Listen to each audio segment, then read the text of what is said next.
नमस्कार मित्रों, आज आप सबके लिए बहुत ही सुंदर सा गमन गीत लेके आई हूँ।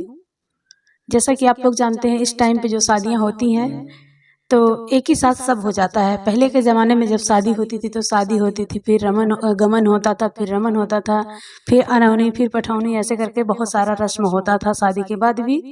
तो इसी में हम आप सबके लिए लेके आए हैं बहुत सुंदर गमन गीत। तो आप सभी लोग सुनिएगा। इस गीत की फरमाइश किए हैं गोविंद मिश्रा जी, जो बदौलिया से हैं। उनके छोटे बेटे का गमना होने वाला है, तो भैया के लिए सुंदर सा ये गमन गीत है।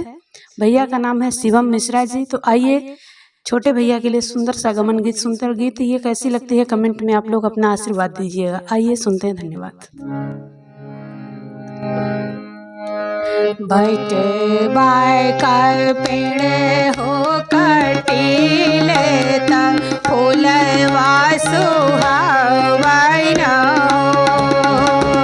बैठे बाय कर पेड़ रे कटीले त फूलवा सुहावन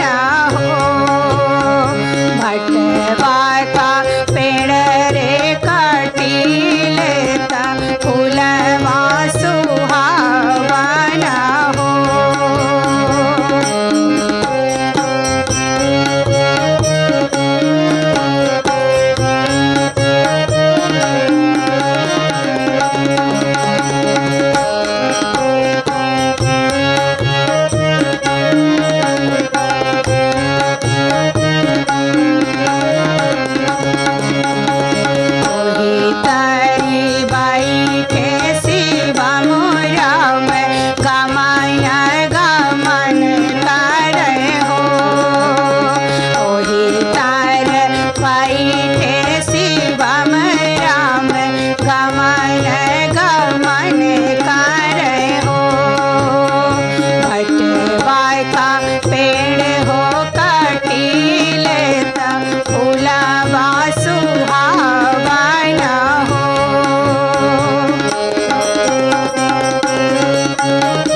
सारसैया आठाऊ अंग चुपराए हो आबा के हो बाट राई सा